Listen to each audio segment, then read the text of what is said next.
पहले तो सर बहुत बहुत स्वागत है आपका हमारे खास कार्यक्रम में। थैंक यू, धन्यवाद, नमस्कार। सर, जैसा कि अभी आगामी मार्च में महिला दिवस आने वाला है और सबसे ज़्यादा एनीमिया की जो समस्या होती है वो महिलाओं में देखी जाती है, तो आप किस तरह से उनको अवेयर करके, क्योंकि आजकल लोग अपनी हेल्थ के लिए स्पेशली एक तबका होता है स्पेशली कि जिनको ज़्यादा अवेयरनेस नहीं होती अपनी हेल्थ को लेके, तो आप उनको किस तरह से शिविर लगा के या आप जो आयोजन करते हैं उनको जागरूक करने के लिए? आरती जी, मैं पिछले 25 वर्षों से एनीमिया के ऊपर काम कर रहा हूँ। एनीमिया बहुत ही गंभीर तरह की समस्या है, लेकिन लोग इसको बहुत लाइटली लेते हैं। मेरे पास अभी कल ही राजस्थान से एक परिवार की 2 लड़कियाँ आई थी। दोनों की उम्र लगभग 22 से 25 साल होगी। एक छोटी थी, एक बड़ी थी, और दोनों का हीमोग्लोबिन 9 ग्राम % के लगभग था। 8 ग्राम 9 ग्राम ऐसा बच्चियों का हीमोग्लोबिन था। और परिवार के लोग बताते हैं कि इनका खून तो हमेशा ही कम आता है, मतलब खून कम आता है, उसको इतना लाइटली लेते हैं। ऐसा एक परिवार की बात नहीं है। अगर मैं बात करूं तो लगभग 90% परिवार है हमारे देश में जिनमें ये समस्या है। या तो माँ का ब्लड कम होगा, या बेटी का कम होगा, या दादी का कम होगा, और उसको बोलते हैं कि ये तो ऐसे ही ब्लड कम रहता है। तो ब्लड कम रहता है तो आखिर होता क्या है शरीर में, मैं लोगों को ये समझाना चाह रहा हूँ, जिसके लिए मैं निरंतर 25 सालों से मेहनत कर रहा हूँ। हम लोग लोगों के घर घर जाते हैं। हम लोग ये जो कैंपेनियन है हमारा फरवरी के लास्ट संडे से लेकर के मार्च के फर्स्ट संडे तक चलाते हैं। 4 मार्च को हर साल अप्लास्टिक एनीमिया डे सेलिब्रेट किया जाता है। उस उपलक्ष्य में हमने इस साल 25 फरवरी से लेकर के हमारा जो रथ है एनीमिया अवेयरनेस रथ, वो 3 मार्च तक चलाएंगे। 25 फरवरी को लास्ट संडे है और 3 मार्च को फर्स्ट संडे है। हम लोग नियमित रूप से डेट को ध्यान में रखते हैं। फरवरी का लास्ट संडे और मार्च का फर्स्ट संडे, वहाँ तक हम लोग एक रथ चलाते हैं 8 दिवसीय। पूरे शहर में वो भ्रमण करता है, लोगों तक हम लोग पहुँचते हैं और लोगों को गुड़ चना सिंपल सा हमारे घर में जो उपलब्ध है वो बांटते हैं। उनको बताते हैं कि ये गुड़ चना खाने से आपके शरीर में खून की कमी नहीं होगी। गुड़ जो है वो आयरन का स्रोत होता है और चना जो है वो प्रोटीन का स्रोत होता है। उसके अलावा भी हम काफ़ी सारा उनको बताते हैं खाने की सामग्री, जैसे बादाम है, सोयाबीन है, पिंड खजूर है, पालक है, अनार है, एप्पल है, सबके घर में अवेलेबल है, लेकिन लोग उस तरीके से उसको सेवन नहीं करते हैं। उसके अलावा अभी ठंड का सीज़न गया तो ठंड में बनने वाले लड्डू है, गजक है, ये सब चीज़ें खाने से हमारे शरीर में खून बढ़ता है। जब खून बढ़ता है तो हम बीमार नहीं होते हैं। हमारे पास पेरेंट्स आते हैं छोटे छोटे बच्चों को लेकर के और बात करते हैं कि ऐसी कोई दवाई दे दीजिए जिससे इसका इम्यूनिटी बढ़ जाए, जिससे ये बीमार नहीं हो। वो सारा हमारे घर में अवेलेबल है। अगर हम रोज़ बच्चे को थोड़ा सा गुड़ खिलाएंगे। मेरी बेटी और मेरा दामाद दोनों ही डॉक्टर हैं। दामाद साइकेट्रिस्ट हैं कोकिलाबेन अंबानी हॉस्पिटल में, और बेटी अभी पीजी कर रही है एमजीएम मेडिकल कॉलेज से। उनकी छोटी बच्ची है, वो 3.5 साल 4 साल की है, अभी मार्च में 4 साल की हो जाएगी। वो रोज़ गुड़ खाती है। तो ये हमारा काम है, पेरेंट्स को बच्चों को सिखाना है कि आपको गुड़ रोज़ खाना है। अगर हम रोज़ ऐसा आदत डाल दें, ड्राई फ्रूट में उसको बादाम रोज़ खाने की आदत डाल दें, हर घर में किशमिश होता है, मुनक्का होता है, अगर ऐसा बच्चे खाने लगे तो वो बीमार ही नहीं होंगे।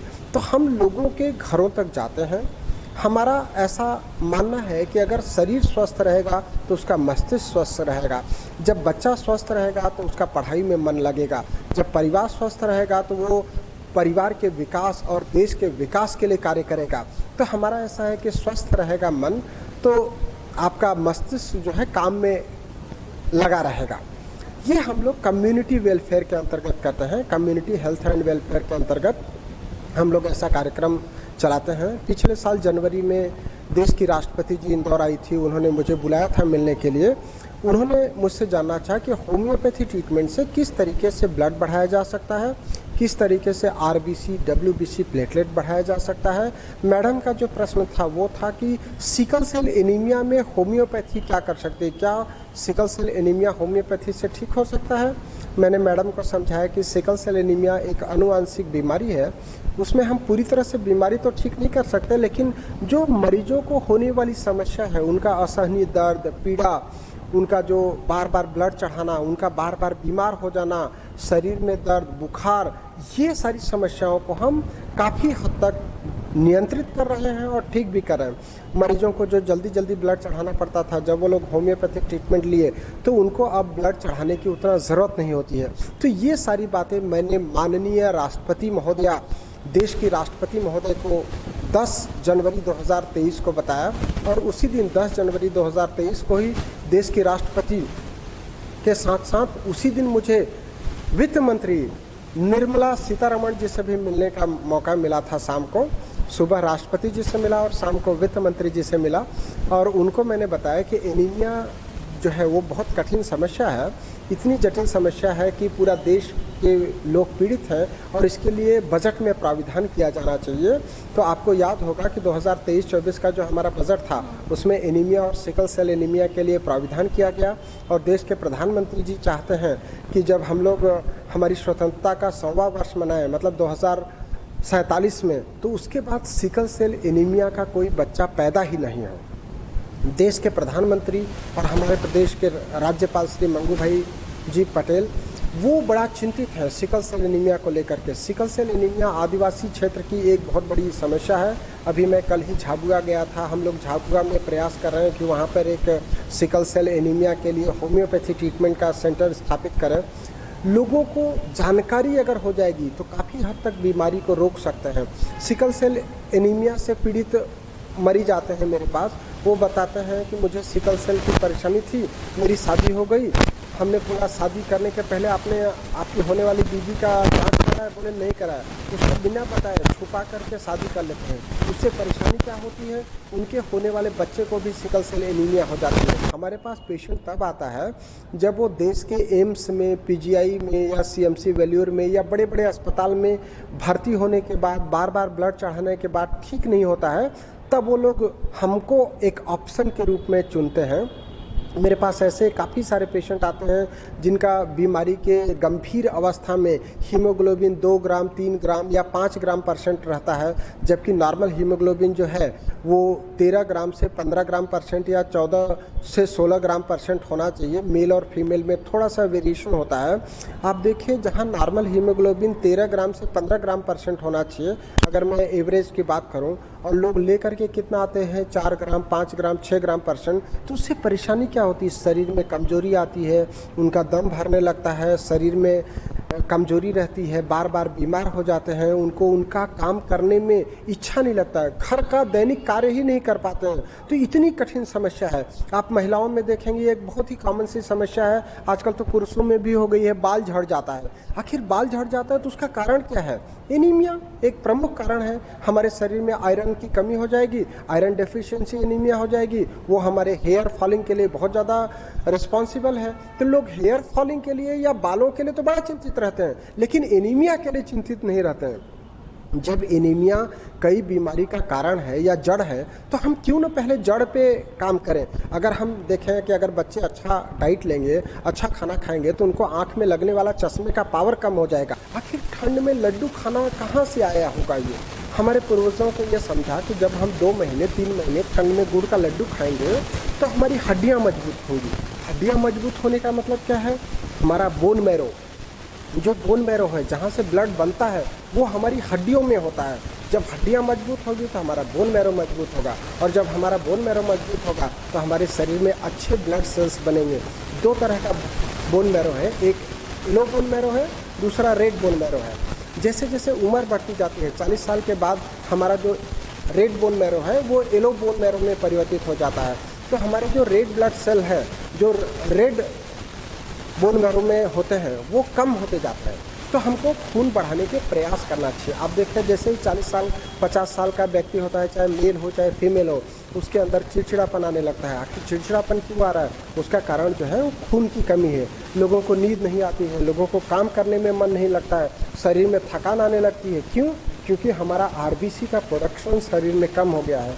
तो ऐसे समय पे हमको ध्यान देना है, उनका ध्यान आकर्षित कराना है। मैं पिछले 2-3 सालों की अगर मैं बात करूं डाटा के, तो हम लोग गए, जो नॉर्मल लोग थे, जो नॉर्मल महिलाएं थी, जब उनका ब्लड सैंपल लिया तो हमने पिछले साल लगातार 2 महिलाओं का सैंपल लिया। तो जो खुद को नॉर्मल मानती थी उनका ब्लड सैंपल लेने पर 48% महिलाओं का हीमोग्लोबिन कम आया और कम से कम 100 में से 8 से 10 महिलाओं का हीमोग्लोबिन तो 6 ग्राम 7 ग्राम आया। तो आप देखिए वो खुद को स्वस्थ मानती थी। जब उनको पूछा गया उसके लक्षण तो सब में वो लक्षण एनीमिया के विराजमान थे। हमने पूछा कि क्या आपको कमज़ोरी आती है? बोले हाँ, रोज़ ही कमज़ोरी लगता है। आपको दम भरना लगता है? बोले हाँ, सीढ़ी चढ़ते हैं तो दम भरता है, काम करते हैं तो दम भरता है। तो करते क्या है? बोले दर्द की गोली खा लेते हैं। अब देखिए जैसे ही वो दर्द की गोली खाएगा तो उसके अंदर खून की और कमी हो जाएगी। तो इतनी गंभीर समस्या को लोग इतनी लाइटली लेते हैं, उससे उनकी परेशानियां बढ़ती है, उनको ट्रीटमेंट पे ज़्यादा खर्चा आता है। ऑक्सीजन जो हमारा शरीर का ताकत है वो हीमोग्लोबिन ही कैरी करता है। एक जगह से दूसरे जगह तक शरीर में ले जाने का काम ऑक्सीजन का हीमोग्लोबिन करता है। टिश्यू लेवल पे ऑक्सीजन नहीं मिलता है, उससे व्यक्ति को कमज़ोरी आएगी। जब कमज़ोरी आएगी, थकान होगा, आप ज़बरदस्ती आपका कार्य करेंगे तो चिड़चिड़ापन आएगा। तो इस तरीके से हीमोग्लोबिन या जो हमारा ब्लड है वो कितना शरीर के लिए आवश्यक है। बिना ब्लड के तो शरीर चल नहीं सकता है। तो हम लोगों को ये सारी बातें एकदम सरलता से बताना चाहते हैं। हमारा उद्देश्य है लोगों को डराना नहीं है, समझाना है, ताकि वो लोग स्वस्थ हो सकें और अपने परिवार का, बच्चों का ध्यान रख सकें। और आज भी लोग इंस्टेंट इलाज के लिए एलोपैथिक की ओर जाते हैं, तो कैसे उनको होम्योपैथिक पे बिलीव होगा? क्योंकि होम्योपैथिक का ट्रीटमेंट बहुत स्लो होता है, अच्छा होता है बट स्लो होता है। तो उसके लिए आप कैसे लोगों को कन्विंस कर पाते हैं? नहीं, ये बिल्कुल गलत बात है। होम्योपैथी स्लो नहीं होता है। जब लोग एक्यूट बीमारी के स्टेज में हमारे पास आते हैं तो उसमें तुरंत ही आराम होता है होम्योपैथी में। लेकिन लोग जो है बीमारी लेकर के आते हैं, कोई 15 साल 20 साल पुरानी बीमारी लेकर के आएगा। अब अस्थमा हो गया, बोले 15 साल से अस्थमा है। अब 15 साल से अस्थमा है तो उसको अगर 1-1.5 साल में होम्योपैथी ट्रीटमेंट से ठीक हो जाता है तो वो 15 साल और कहाँ 15 महीने, वो तो शॉर्टेस्ट ड्यूरेशन ही हुआ। लोगों को गठिया हो जाता है, बोले जोड़ों में दर्द है, कब से है? बोले 15 साल 20 साल से। 15 साल 20 साल से दर्द है तब हमारे पास आते हैं तो उनको 15-20 महीने अगर दवाई खाना पड़ता है तो मुझे लगता है कि वो बहुत शॉर्टेस्ट ड्यूरेशन है। ऑटो इम्यून डिसऑर्डर्स हैं जिसमें सोरियासिस है, एक्जिमा है। कई सारी लड़कियां होती हैं उनके चेहरे पे पिंपल्स हो जाता है, पीसीओडी हो जाता है या पीसीओएस सिंड्रोम हो जाता है। हम लोग जो दवाई देते हैं उससे चेहरे के पिंपल्स दाग सहित ख़त्म हो जाते हैं बिना लगाने की दवाई दिए, और वो बहुत कुछ ही महीनों में ख़त्म हो जाते हैं। तो मुझे तो ऐसा लगता है कि बहुत शॉर्टेस्ट ड्यूरेशन में ही होम्योपैथी काम करती है। ये बिल्कुल गलत धारणा है। क्योंकि लोगों को लगता है कि कम पैसों में अच्छा इलाज अगर एलोपैथिक की ओर हो जाता है तो होम्योपैथिक में थोड़ा सा कॉस्टली लगता है। तो जो लोग अफोर्ड नहीं कर सकते तो उनके लिए आप किस तरह के कैंपेन से उनको दवाइयों में क्या रियायतें दी जाती है? नहीं, होम्योपैथी का इलाज अगर आप देखेंगे तो काफ़ी कंपैरेटिवली सस्ता होता है। जब आप अस्पताल में एडमिट होते हैं तो एक दिन भर्ती का जो चार्ज आता है उतने में तो होम्योपैथी का महीना भर का दवाई मिल जाता है। होम्योपैथी काफ़ी किफ़ायती है और लोगों को आसानी से अवेलेबल है।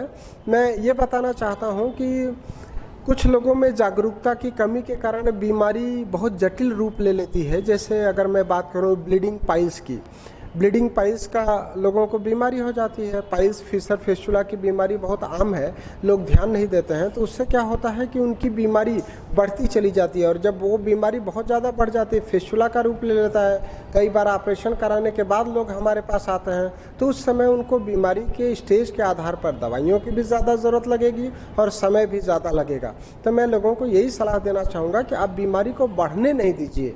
लोग पथरी की समस्या लेके आते हैं, स्टोन बहुत कॉमन है, रीनल स्टोन के लिए लोग 2-2 बार 3-3 बार ऑपरेशन करा के तब हमारे पास आते हैं। तो आप 2-2 बार 3-3 बार ऑपरेशन करा रहे हो तो जब तक फॉर्मेशन नहीं रुकेगा, स्टोन का फॉर्मेशन रोकना है ना हमको, स्टोन का फॉर्मेशन नहीं रुकेगा तो ऑपरेशन से क्या होगा? हम लोग जो दवाई देते हैं उससे पथरी निकल भी जाती है और फॉर्मेशन भी रुक जाता है। तो उसमें थोड़ा समय लग सकता है। कई बार साइज के ऊपर ट्रीटमेंट डिसाइड होता है तो उसमें चार्जेस भी हो सकते हैं। इसी तरीके से जो हमारी महिलाएं हैं, माता बहनें, वो मेंसेस की जो समस्या होती है उसको ज़्यादा ब्लीडिंग होती है तो भी घर वालों को बताते नहीं है, डॉक्टर्स को बताते नहीं है। तो प्रोफ्यूज मेंसेस रहेगा और प्रोलॉन्ग रहेगा, अगर काफ़ी दिन तक चल रहा है वो बताएंगी नहीं तो उससे उनका बीमारी बढ़ जाता है। उनको चक्कर खा करके गिर जाती हैं, पता चला अस्पताल गई या डॉक्टर के पास गई तो जांच कराए तो हीमोग्लोबिन 6 ग्राम आया या 5 ग्राम आया। तो ऐसी स्थिति में जब हमारी बीमारी बहुत जटिल रूप ले लेगी तो उसमें ट्रीटमेंट का टाइम भी लगता है और आपको पैसे भी ज़्यादा खर्च होते हैं। तो हमारा उद्देश्य यही है कि लोगों को जागरूक करें।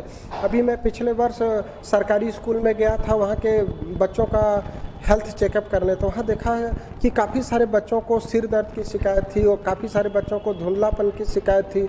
जब मैंने वहाँ के टीचर और प्रिंसिपल से बात करा तो उनका कहना था कि ये बच्चे स्लम एरिया से आते हैं, स्लम एरिया में जो बाई लोग काम करती हैं उनके बच्चे हैं, तो उनमें मतलब डेफिशिएंसी हो रही है ना, न्यूट्रिशनल डेफिशिएंसी के कारण उनको न्यूट्रिशनल एनीमिया हो रही है, उसके कारण उनको सिर दर्द हो रहा है, उसके कारण उनको धुंधलापन लग रहा है। तो अगर हम उनको प्रॉपर डाइट समझा दें तो इतना सरल है, गुड़ चना खाना है, गुड़ चना उसके घर में भी अवेलेबल है, गरीब से गरीब के घर में गुड़ चना अवेलेबल है। तो हम उनको यही समझाना चाहते हैं कि जो सस्ता तरीका है उसको अपनाएं ताकि अफोर्डेबल हो सके। हेल्थ जो है वो सबके लिए अफोर्डेबल होना चाहिए ना, तो हम लोगों को अफोर्डेबल ट्रीटमेंट ही अवेलेबल कराना चाहते हैं। क्योंकि कहीं ना कहीं ऐसा होता है ना कि उसके शुरुआती लक्षण नहीं पता चल पाते तो लोग अवेयर नहीं हो पाते हैं, तो उस वजह से भी शायद कहीं ना कहीं इन चीज़ों वो हेल्थ को इग्नोर कर देते हैं। तो जो आप वेलफेयर चलाते हैं तो उसके अंतर्गत आपने अब तक कितने लोगों को उसके प्रति जागरूक किया है कि एनीमिया के शुरुआती लक्षण को पहचानें? हमने लाखों लोगों को जागरूक किया है। ये आपका बहुत अच्छा प्रश्न था कि शुरुआती लक्षण की अगर मैं बात करूं तो अगर आपके जो रेगुलर वर्क है, रूटीन जो है, वही काम करते हुए अचानक से आपको कमज़ोरी लग रहा है, थकान लग रहा है, या आप पहले से गोरी देखने लग गए, लोगों को लगता है मैं तो गोरी हो गई, गोरी नहीं, वो एनीमिया का लक्षण हो सकता है, पेलर दिखने लग गए, तो उसके लिए आपको सिंपल सा काम करना है, सीबीसी कराना है, जो हम लोग निःशुल्क करवा करके दे रहे हैं। सीबीसी कराने से आपको पता चल जाएगा कि हीमोग्लोबिन कितना है, आरबीसी कितना है, डब्ल्यूबीसी कितना है, प्लेटलेट कितना है, तो हम गंभीर रूप लेने से बचा सकते हैं। आप नज़दीकी डॉक्टर को ही जाकर के बताइए कि डॉक्टर साहब हमको अचानक से कमज़ोरी लग रही है, थकान लग रहा है या बुखार जैसा लग रहा है। जब लोगों को ऐसा थकान, कमज़ोरी, बुखार जैसा लगता है तो वो लोग मेडिकल स्टोर से दवाई खरीद करके खा लेते हैं, वो गलत है। जैसे ही आपको आदत पड़ गई मेडिकल स्टोर से खरीद के दवाई खाने की, आप समझ लीजिए कि आपने बीमारी बढ़ाना चालू कर दिया। ये काम मत करिए। कैंसर की अगर मैं बात करूं, अगर कैंसर को रोकना है तो शुरुआती लक्षणों को ही आपको डॉक्टर को बताना है। थोड़ी सी गठन हुई, आप डॉक्टर को जाकर के संपर्क करिए, छोटे से जांच में आप बच सकेंगे। लोग क्या करते हैं, गठन हो गई, पहले घरेलू प्रयास करते, फिर मित्र से पूछते, फिर गूगल से पूछते, फिर मेडिकल स्टोर से दवाई लेते, तब तक 2-4-6 महीने बीत जाता है, कैंसर विकराल रूप ले लेता है। हमारे पास तो कैंसर के मरीज कब आते हैं, जब वो कीमोथेरापी करा लेते, ऑपरेशन करा लेते, रेडियोथेरापी करा लेते, उसके बाद जब उनको रिकरेंस होता है तब हमारे पास आते हैं। या कीमोथेरापी और रेडियोथेरापी लेने के बाद जब उनको पैनसाइटोपिनिया हो जाता है, आरबीसी, डब्ल्यूबीसी और प्लेटलेट तीनों कम हो जाता है, और वो दवाइयों से बढ़ता नहीं है, तब वो हमारे पास आते हैं। और तब हम उस स्टेज में भी लोगों को हेल्प कर रहे हैं, लोगों को दवाइयों से काफ़ी राहत मिल रही है, जिसको हम पेनफुल डेथ से पेनलेस डेथ की ओर लेके आ रहे हैं। मतलब जो तड़प है, तड़पन, उसको अगर कम कर रहे हैं तो भी हमको लगता है कि हम काफ़ी बेहतर काम कर रहे हैं। तो मैं लोगों को यही सलाह दूंगा कि अगर आपको आपके शरीर में अचानक से कुछ ऐसे बदलाव दिखने लगे जो पहले नहीं थे, तो उन बदलाव के लिए आपको डॉक्टर को जाकर के मिलना चाहिए। क्योंकि दो तरह के लोग होते हैं, एक तो वो जिनको कुछ नहीं पता है तो वो इलाज नहीं कर पाते, एक वो जिनको सब कुछ पता है और वो गूगल पे खुद ही डॉक्टर बन जाते हैं। गूगल पे बहुत सारी अच्छी चीज़ें भी है, बहुत सारी बुरी चीज़ें भी है, हमको उसको किस तरीके से लेना है वो देखना है। मैं सभी को सेल्फ इलाज के बजाय आपके नज़दीकी डॉक्टर से एक बार सलाह लेने की ही सलाह दूंगा। लोगों को सेल्फ इलाज से बचना चाहिए। जितना आप सेल्फ इलाज की ओर जाएंगे उतना आप गंभीरता की ओर जाएंगे। बीमारी को गंभीरता से बचाने के लिए नज़दीकी चिकित्सक का सलाह लेना उचित है।